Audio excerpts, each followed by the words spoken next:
day. Welcome to Trinity Church, Parry Sound on the 10th Sunday after Pentecost in this second week of August. The great I Am is always present one. We rejoice in knowing God is always with us. Hidden or seen God is part of our lives. Thanks be to God, always faithful God. Sometimes God is present to us through others. We will try to make God present through our lives as well. Let's pray. O God, who is present in all creation, grant us the faith to trust you are always with us, even when we find it hard to see you. Through Jesus Christ, our Savior. Amen. Almighty God, you sent your Son, you sent your Holy Spirit to be the life and light of your church. Open our hearts to the riches of your grace, that we may bring forth the fruit of the Spirit in love, joy, and peace. Through Jesus Christ our Lord, who is alive and reigns with you in the Holy Spirit, one God, now and forever. Amen. Let us confess to God and before one another our sins, especially our lack of faith in God's constant love and presence.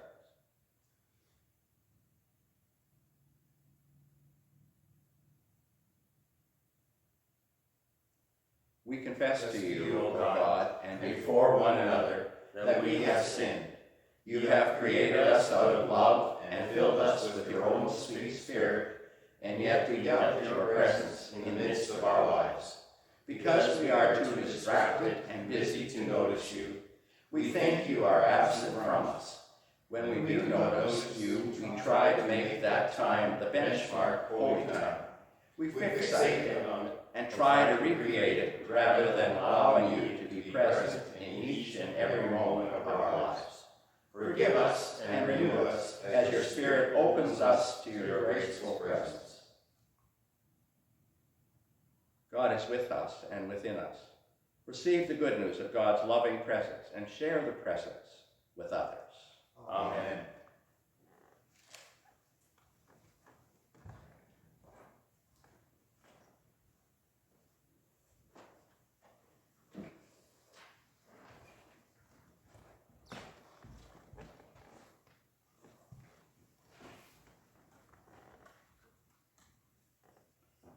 Our first book reading is taken from the book of Genesis.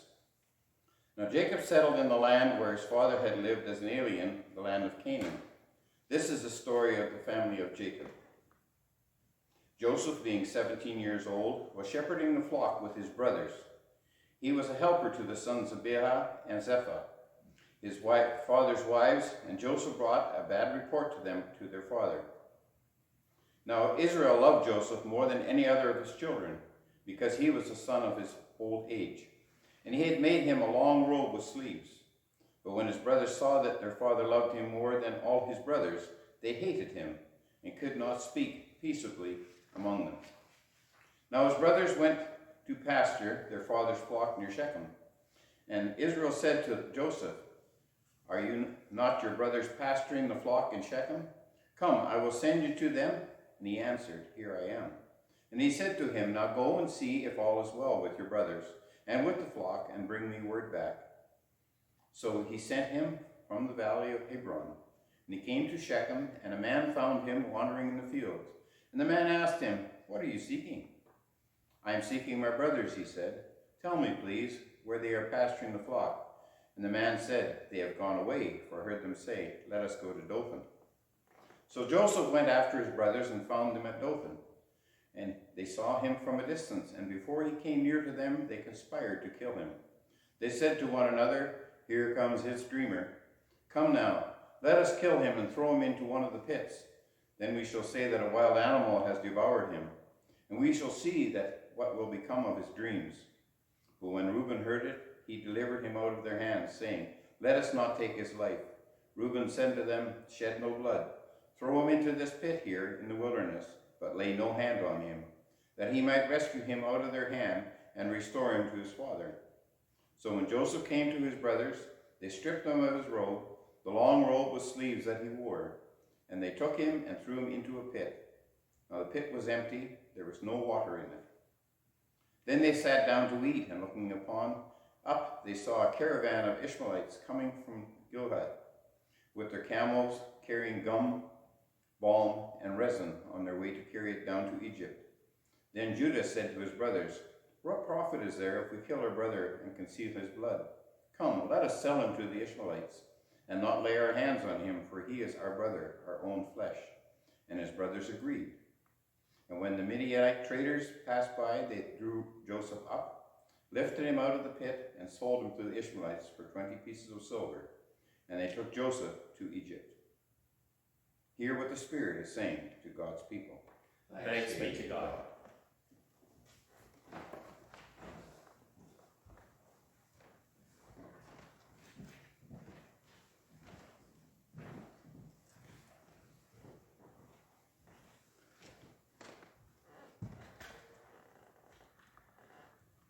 Our psalm for today is a reading from Psalm 105. Give thanks to the Lord and call upon his name. Make known his deeds among the peoples. Sing to him, sing praises to him, and speak of all his marvelous works. Glory in his holy name.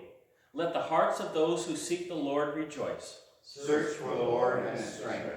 Continually seek his face. Remember the marvels he has done, his wonders, and the judgments of his mouth. O offspring of Abraham, his servant, and children of Jacob, his chosen. Then he called for a famine in the land, and destroyed the supply of bread. He sent a man before them, Joseph, who was sold as a slave. They bruised his feet in fetters. His neck they put in an iron collar. Until his prediction came to pass, the word of the Lord tested him. The king sent and released him. The ruler of the peoples set him free. He set him as master over his household, as a ruler over all his possessions. To instruct his princes according to his will, and to teach his elders wisdom. God of our salvation, through the death and resurrection of Jesus Christ, you have fulfilled your promise to our ancestors in the faith to redeem the world from slavery and to lead us into the promised land. Grant us living water from the rock and bread from heaven, that we may survive our desert pilgrimage and praise you forever, through Jesus Christ, our Redeemer. Amen. Our second reading today is a reading from the letter of Paul to the Romans. Moses writes concerning the righteousness that comes from the law, that the person who does these things will live by them. But the righteousness that comes from faith says, do not say in your heart, who will ascend into heaven? That is, to bring Christ down.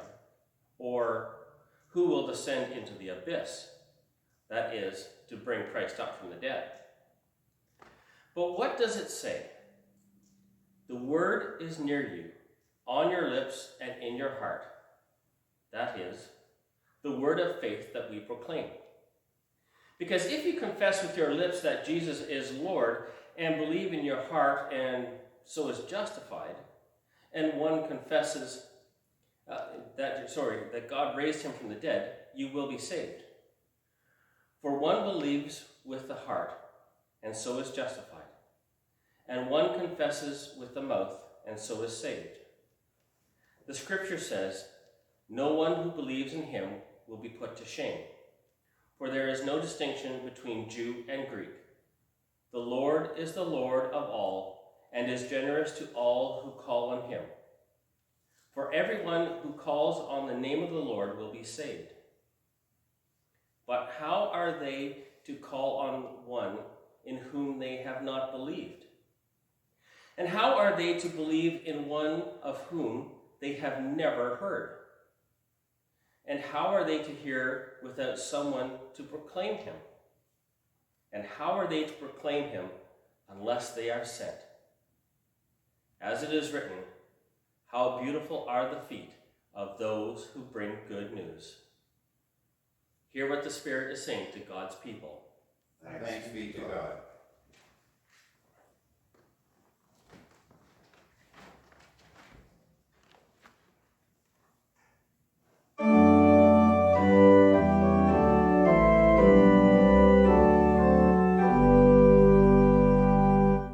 All give all that honor to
Gospel of Matthew.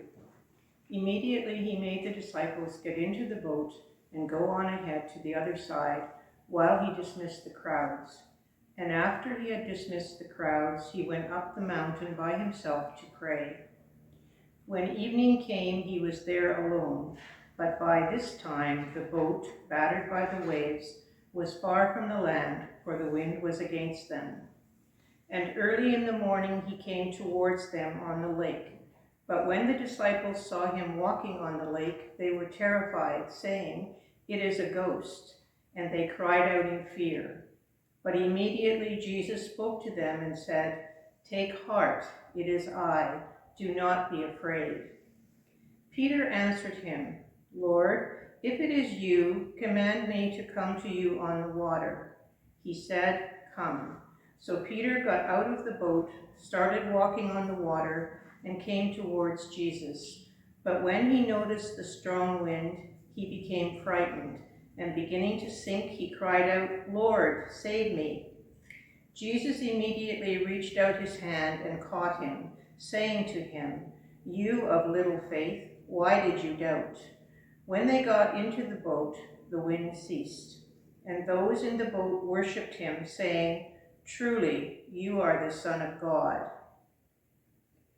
Hear what the Spirit is saying to God's people. Thanks be to God.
I speak in the name of the Father, and of the Son, and of the Holy Spirit. Amen. Well, when I agreed to cover a couple of weeks for Nelson's holidays, I never imagined that we'd be going about summer worship in this form. It may not come to a surprise for people who know me, but for others, I'm an extrovert. The thought of preaching to no one but a camera, when I take a lot of my energy for preaching from the congregation, scared me, and I have to say that's no different today. The pressing question that comes from our whole COVID existence is, what does faith look like when we are being battered by storms? What does God hope from us when we are on the verge of panic? When our little boat is struggling and we're worried that the ship might go down? What are the signs of real faith? Today's gospel reading picked up where the story left off last week. Jesus has just fed an enormous crowd when there was only apparently 5 loaves and 2 fish available. And now, having dismissed the crowd, he tells the disciples, that is us, the church, to get into the boat together and to set sail for home. Jesus himself heads the other way, up the mountain, to spend the night in prayer. So when the storm hits and they are far from land, pardon the expression, all hell is breaking loose, and just when we, or they, most need him, it seems that we have left Jesus behind.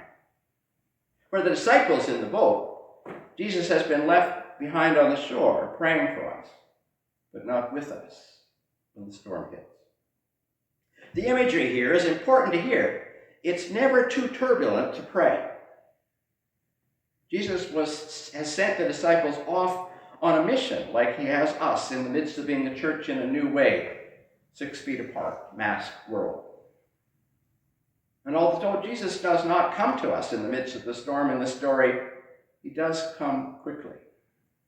The story is clear about the timing. By the time evening settles in, Jesus is alone in prayer, and the storm has already begun to batter a little boat of his followers out in the midst of the sea. But Jesus doesn't come to them until the third watch of the night. That is somewhere around 3 o'clock in the morning.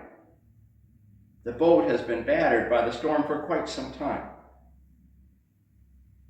I need to remind myself and you that was a commitment to spare us from, there never was a commitment for sparing us from experiencing life. Quite the opposite, in fact. Jesus has warned us that his followers can expect to encounter more than our share of difficulties that threaten to overwhelm us and sink us. Joseph, in this morning's readings, was thrown into the pit and sold for a few pieces of silver. And that's the beginning of his journey. I hear the Psalms and other places that give voice to the experience of being overwhelmed by trouble and crying out, "How long, O Lord, how long?" Often it seems that Jesus takes an age to come. And yet if Jesus wants us to build his church, he needs a boatload of followers who can stand firm in the face of the tough stuff, who can find their way through these times. So here we are, all in the same boat, battered by the wild sea. We who have spent any of our time in Georgian Bay or the local lakes know that even the biggest and best boats can seem flimsy and inadequate when they are bashed about by the waves. I remember in 2007 when I was staying overnight in Tiberias on the side of the Sea of Galilee that very quickly that sea also came up. But I need to remind you, it is still a boat. Stay in the boat. Call upon God. The gospel reading takes the imagery even farther, and sometimes our first reaction is like the disciples when Jesus comes walking on the wild waves, and they cry out in fear, "It is a ghost." We want to be carried out of our turmoil, but we want it to come in the nice, genial ways that soothe and calm us, not in confronting ways of new realities and disturbed preconceives of how God acts. We want God to remain in heaven and pull a few strings from a distance, sort things out in our favor. We're not inclined to want to ride the wild, stormy sea. But stride through the wild, stormy sea Jesus does, saying, "Take heart, it is I. Do not be afraid." And it's then that the story really begins to grapple with the questions about the nature of faith in the midst of stormy times. Peter, you know Peter, who is the leader of the boat we call the church, calls out to Jesus and says, "Lord, if it is you, command me to come to you on the water." And Jesus says, "Okay, come." And Peter's up and over the side and is soon in need of rescue, for his faith has failed him, and the waves are huge. I don't want to oversimplify this incident, which leaves most of us feeling guilty at our lack of faith. What we've often heard is that Peter, as bold as he often is, was showing commendable faith in seeking to walk on the waves at all. And that is only his failure to keep his eyes on Jesus. And we all identify with Peter at that point and feel guilty with him about our lack of faith, because we probably wouldn't have even got out of the boat. And if we had, we'd have certainly sunk at least as quickly as he did. Oh, we of little faith. There is a quirk in the story. It is the wind that frightens Peter, and yet he was in far more danger from the waves than he was from the wind. The imagery there and again is rich, and our perception of danger is often skewed, and we feel exposed and other things that are less danger. Is Peter's faith really demonstrated in his willingness to get out of the boat, or is it something else? We all know from our reading of the Gospels that Peter is frequently an example of how easily we succumb to temptation to get it all wrong. He is the first disciple who identifies Jesus as Messiah, but he's also the one who just minutes later causes Jesus to say, "Get behind me, Satan." Peter can be the exemplar of faith one minute and something else the next. And did you notice that when he calls out to Jesus on the waves, Lord, if it is you, command me to come to you on the water. What? If it is you. Jesus has just identified himself. It is. Don't be afraid. And Peter says, if it is you. Who else in the Gospels addresses Jesus saying, if you are the Son of God? You remember that in the devil and the temptation story. If you're the Son of God, do this. If you're the Son of God, do that. Lord, if it's you, prove it by commanding me to come to you on the water. And Jesus says, come on then. And Peter's over the side and learning his lesson. Jesus rescues him again and chides him for saying, you little of faith. Why did you doubt? Perhaps he is not referring to a doubt about the wave's capacity to hold him, but the doubt that caused him to jump ship in the first place. The doubt that caused him to say, if it is you. The doubt that made him unwilling to wait in the boat with everyone else until Jesus arrived. My brothers and sisters, so here we are in the midst of a pandemic with people getting sick and dying at an alarming rate, so that we cannot meet together in church or in our families. We cannot cross borders. We cannot hug or shake hands. I suspect true faith is the resilience to stay in the boat that Jesus told us to get into in the first place, and to trust as the storm rages around us. Real faith is the capacity to keep trusting that even though we are in a boat in uncharted waters with others struggling with all that this means, I am firmly committed to thinking that we're being shaped for the church in a new way. I do miss the familiar, the sharing of bread and wine at the Eucharist, the singing of familiar hymns or singing it all. But nonetheless, the true nature of faith as we are battered is trust that when the waters calm again, we will also cry out with those first disciples, our brothers and sisters all in the same boat together, joining our voices to say, truly, you are the Son of God. Amen.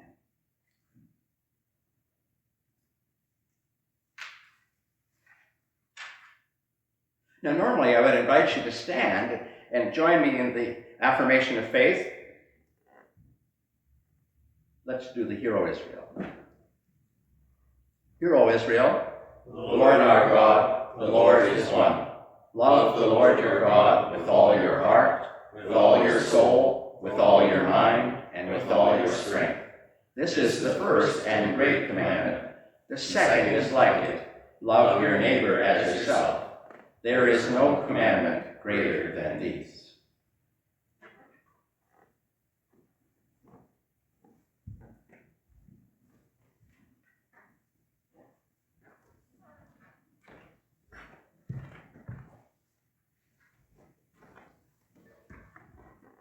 Shall we pray?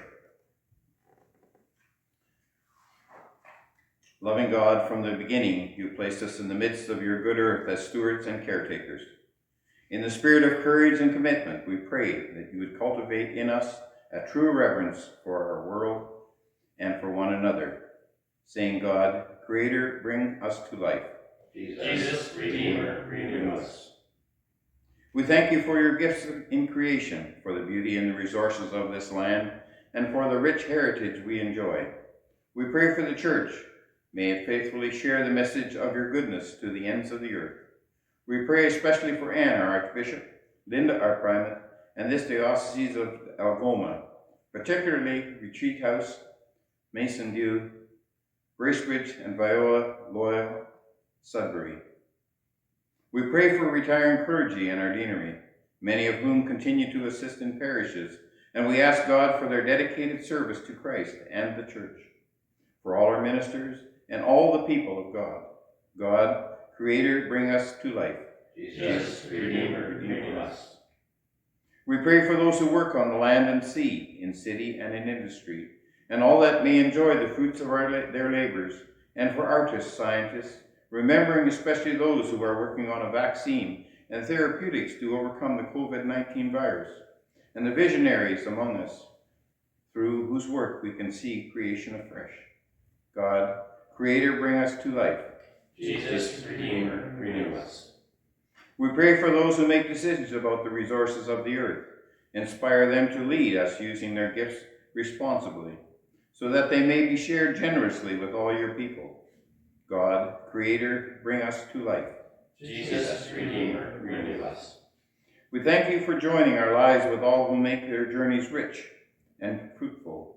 We pray for all who through their own and others' actions are deprived of fullness of life, for prisoners, refugees, the sick, the sad, the lonely, remembering especially Andrew, Randy and family, Patty, Carol Ann, Rochelle, Beulah, Grant and Bobby and family, Doug and Kathy and family, Margaret, Sue, Lorraine, Darlene and Richard, Heidi, Marianne, Marilyn. We also pray for the victims of the devastating explosion in Beirut. Encourage the world community to reach out to your hurting people in love and charity. God, Creator, bring us to life. Jesus, Redeemer, renew us. We pray for all who seek to bring life to others, for those in politics, medicine, social and relief work, and ministries of outreach. We pray especially for this parish, that we may be inspired to reach out to those around us in need in faith, inclusiveness, compassion, and social justice. While the storm of change rages about us in these uncertain times, keep us mindful of your loving and protective presence, always there helping us to be faithful in the face of adversity. God, Creator, bring us to life. Jesus, Redeemer, renew us. You have called us to celebrate your creation in unison with all your saints. We commend to your mercy all who have died, and especially those dear to us. We pray that we may come to share with them in your heavenly kingdom. God, Creator, bring us to life. Jesus, Redeemer, renew us. Blessed are you, God of growth and discovery. Yours is the inspiration that has transformed our lives. Yours is the power that has brought us to new challenges and opportunities. Set us your new creation to walk through this world, watching and learning, loving and trusting until your kingdom comes. Amen.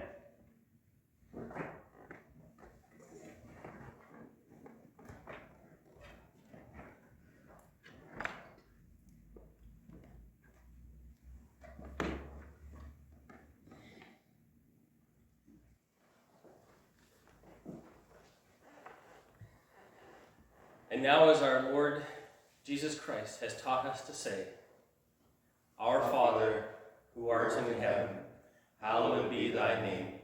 Thy kingdom come, thy will be done, on earth as it is in heaven. Give us this day our daily bread, and forgive us our trespasses, as we forgive those who trespass against us.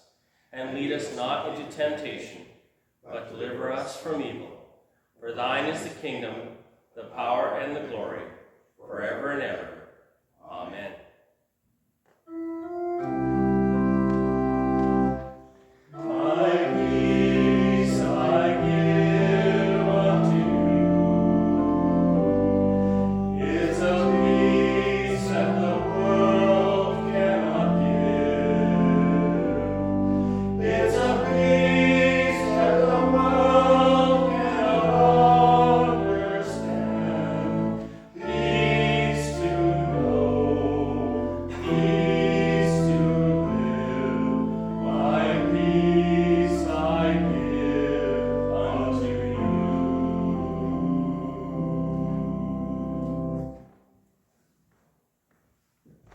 My brothers and sisters, the grace of our Lord Jesus Christ, and the love of God, and the fellowship of the Holy Spirit be with you all evermore.